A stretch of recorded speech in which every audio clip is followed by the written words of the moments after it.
life. Choose Facebook, Twitter, Instagram, and hope that someone, somewhere cares. Missed you, man. I missed you too, Spud.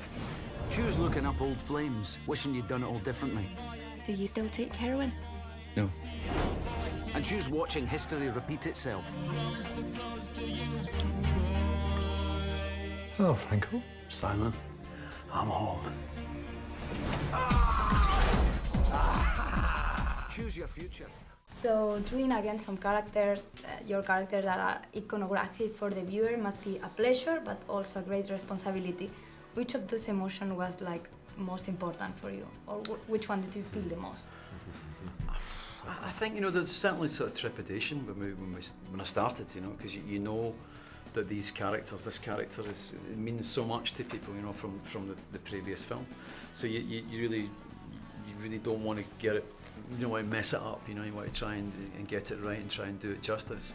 But you have to, as actors, you have to kind of quickly get rid of that, you know, that feeling, you know, within the first couple of days of filming. It becomes more, your professionalism takes over, and you think, well, it's up to me just to kind of depict this the way I see fit now, and don't worry about what people might think about this. And I think then that's when the honesty kicks in. As long as it's honest, you've got a chance, I think, you know. You're walking this very fine line as an actor. I think, to quote Mark from the first film, he goes, it's a tightrope, Spud, a fucking tightrope. Mm-hmm. You're walking this line because we had this huge responsibility to do justice to these characters that people really feel invested in. Mm-hmm. Like the audience really feel like they own these guys more than we do, in a more profound way. But we have to have joy.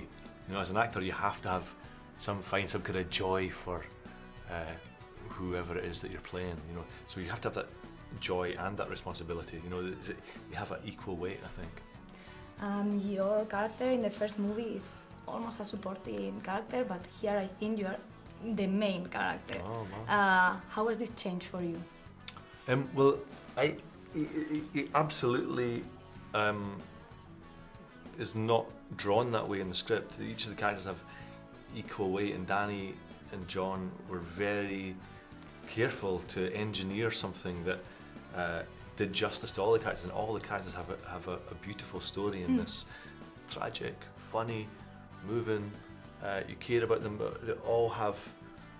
It's kind of about the story of life. You know, they all have. You know, you see the youth, them as youth, their own youths, their lost youth, their, you know, age and looking over the abyss into, you know, death, you know, and so for me, it's not just about a story that's like a, you know, a plot-driven story. It's a kind of portrait of life, you know, the tree of life, or the cycle of life, you know, in a kind of you know, brave and terrible and beautiful way. And your character is really scary. Like I had a hard time. That's what I'm paid to do. How do you connect with him? How do you create something so scary and terrible and real? Literally, that's what I'm paid to do. You've just got to try and get there somehow, because it's not Begbie. It's 1,000 miles removed from me.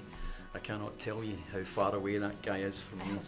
But he's you know, I know him. You know, that's why, I guess. You know, I know people like that.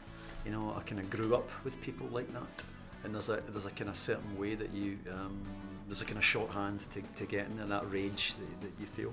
But it's important, you know, to try and feel the character's pain as much as possible, and don't. When you're a younger actor, you tend to do that. You tend to kind of look upon other things, you know, observations and stuff like that. I think actors, when you're young, you're observational actors. Mm-hmm. I think as you get older, you become more, because you've felt a lot more. You know, your life experience is greater. You try and kind of tap into that, and you think, I understand that pain. You try and feel that character's pain. Where is he? And I think if you can sink, it's possible to sink quite deeply into that. From Begbie's point of view, he's been in prison for 20 years. He's, you know, his life is over, and when you see him in the prison, he's been told he's got another 5 years, and that's it. That's the end for him. He can't do it. So when he gets out, he's a very dangerous man. I can imagine what that would feel like to be in a prison. Of course, I've never been there. I can't really imagine it. But a little bit inside my head thinking, I can get there. I can recognise that pain that someone would have if they'd lost 20 years of their life and lost, you know, any chance they'd ever had of any kind of love with their family.